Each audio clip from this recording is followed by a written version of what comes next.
It's out for, your platforms on SLBC, AYB, and others to face the challenges of the new role. So since you took up this new role, tell us about your operations, especially the level of progress made. So I'm going to give you quite a very high-level summary of what I've been doing. Otherwise, we'll require the whole day here to be able to talk about it. So I inherited a ministry where work at reforms had started by my predecessor, Mr. Timbo. He started reforming the laws. We have some of the most obsolete and antiquated laws in the Ministry of Labour. They will tell you about the Factories Act of 74, the Trade Union Act of 1939. They will tell you about the Wages Industrial Relations Act of 1971. So all of the laws they all precede each and every one of us in this room. Yes, so that's the first thing. We have to continue that legislative reforms.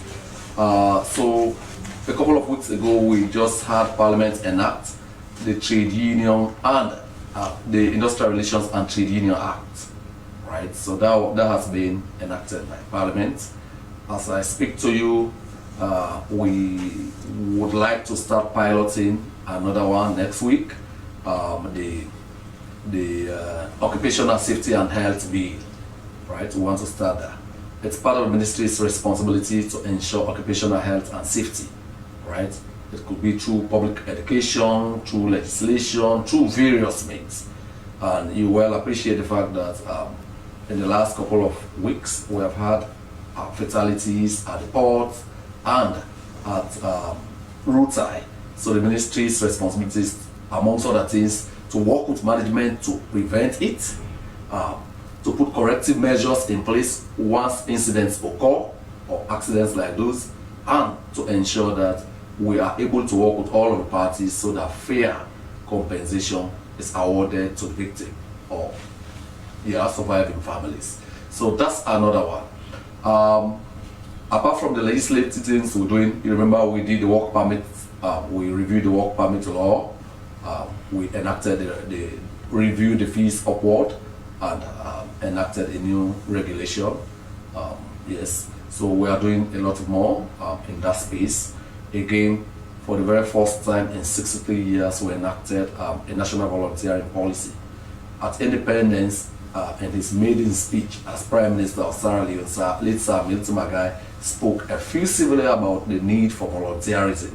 You know, how every Sierra Leonean should volunteer to contribute to national development from wherever you are, right? But sadly, 63 years on, nobody thought it important to do a policy around it, right? Volunteerism is very important to the realization of national aspirations, but it has to be guided, guardrails in place. How do you manage that process? How do you look after volunteers? That kind of thing. So we have enacted that with support from VSO. We did nationwide consultations. That policy is now ready for cabinet. So that's on the legislative front. On the reforms on the ground, because even the best of policies, you can enact the best of policies. If they are not translated to real life situations, then that's an exercise in futility. I want to ensure that these reforms do not gather dust in the office.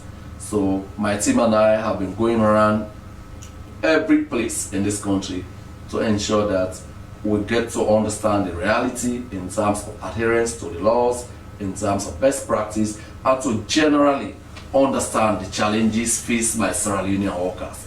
That is, I've been from Ferengbeya to Kono and other places we have visited.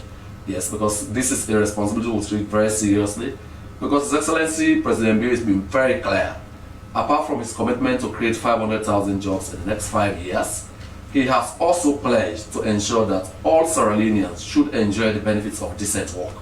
That is a workplace free from discrimination, a workplace, a predictable workplace where you go to work at 8 o'clock, you break off by 5, a predictable workplace where your rights are all respected as permanent casual contracts, and their understanding is that as long as you are a casual, you should not pay social security. Let me use this opportunity to reiterate that as long as there's an employer-employee relationship, be it casual or what have you, you are entitled to pay social security benefits for those people. I went to Sockfin. A whole lot of the casuals, there is a recruitment agency that hires them. I have raised it to them. You are supposed to pay social security benefits for those people. I've accordingly alerted NACIT. We should probably evoke the penalties in the law. I have been to Leo Rock. I have seen some of the subcontractors not paying, not paying social security benefits for their employees. I have seen some of these employees have worked for over 2 years. They do not have contracts. That is criminal complicity. The laws are very clear. As long as you have an employer-employee relationship with somebody, you should pay social security contributions for them, hike up 5% from their earnings, and you pay 10% on their behalf to NACIT. I think at the end, by the 15th or so of every month. Not quite sure. So if anybody is in default of that, anybody is in violation of that, there are clear penalty provisions, and I will encourage NACIT to do as best to ensure that they evoke those penalty provisions. I have been to places, I have seen degrading treatment meted out to Sierra Leonean workers. Some, even in these rains, are not provided rain gears. They are not provided. I went to Liosem. They do not have the necessary safety, health and safety equipment they need, for example, to be bagging and loading cement and all of that. I've seen people working on prolonged casual contracts. It's casualization, it's criminalized in the law. So let me use this platform to say, unfortunately, the playing days are over. We will evoke the law, we'll enforce it, let the chips fall where they may. Mr. Minister, let's look at wages. That is in the hearts of many employees. Particularly for downtrodden employees. I'll be the first to admit that. And I'll be the first to also understand that some wage increase, will be good for morale. It will be good to offset the inflation challenges. But unfortunately, I'm equally aware of the challenging times that the world is going through. I understand the challenges of employers. But because we realize that a delicate balance has to be struck, that is why in all negotiations we do, all collective bargaining agreements, we always make provision for the better condition. We put in a better condition provision clause. That is, this is the minimum wage, or you can do better if you can afford it. And in fairness to some of the employers, they are doing way above minimum wage. We want to encourage those who are not doing so, right? To be mindful of the challenging times and to emulate players that are doing better than the minimum wage. What's the minimum wage? I know there was a The minimum wage is 800 millions. I'm aware, yeah. The government in the last finance speech, the Minister of Finance said that for government employees, everybody must be able to take home 1 million leons. 8,000 leons. Let's talk about domestic workers.